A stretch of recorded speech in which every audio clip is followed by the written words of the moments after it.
globalization and the growth of radical political movements led progressive reformers and even some more conservative politicians to broaden their notion of the responsibility of the state in regulating the economy, mediating social conflict, and promoting minimal standards of well-being.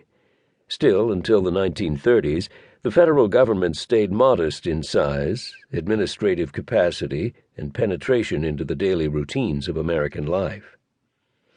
The New Deal changed that, and did so quickly. In 1930, the federal government had 860,000 employees and a budget of $3.3 billion. 10 years later, it had 1.5 million employees and spent $9.6 billion. By then, it had become intricately involved in everything from collective bargaining and old age pensions to housing construction, the arts, and fighting crime. Almost every county in the country had a new public works project, a school, hospital, courthouse, post office, park, road, or dam, funded by Washington.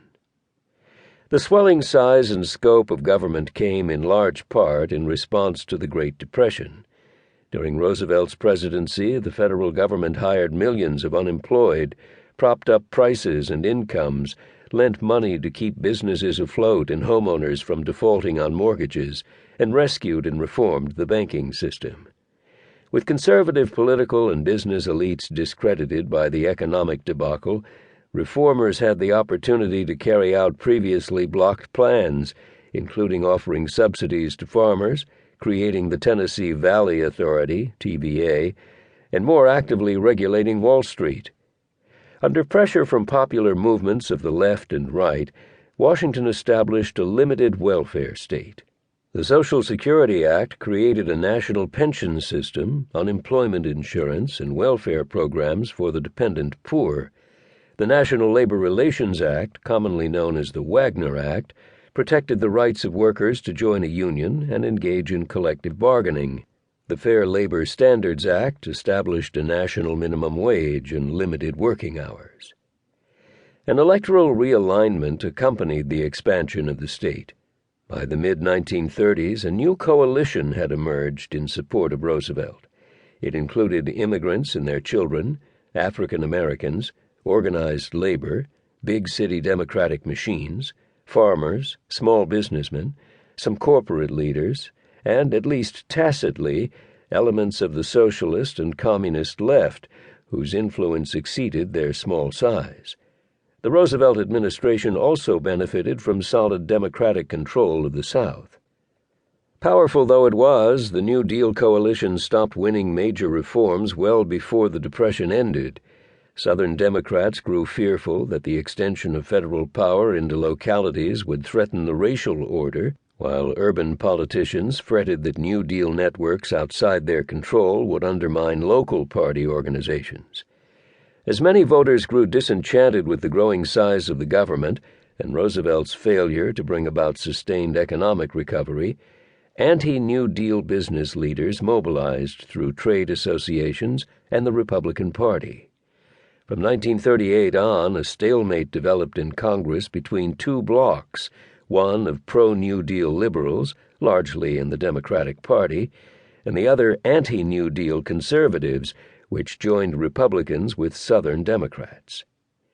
Just as the New Deal reached its seeming limits, war brought a further expansion of the state. In 1945, the federal government spent 10 times what it had in 1939. While fighting raged across the globe, federal presence deepened in everyday life, as Washington regulated prices and wages, rationed consumer goods, controlled transportation, allocated raw materials, built factories, pipelines, and military bases, carried out a military draft, and held, without trial, thousands of citizens in internment camps.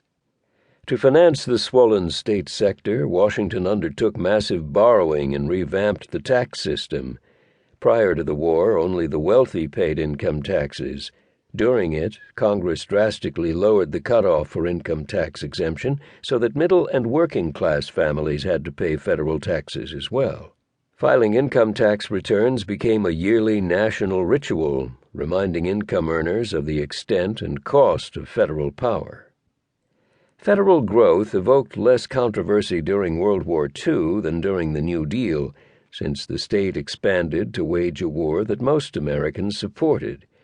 Still, the backlash against the New Deal continued. Business leaders, widely blamed for the economic ills of the 1930s, found their social standing and political influence re-elevated as the Roosevelt administration turned to them to lead the defense mobilization.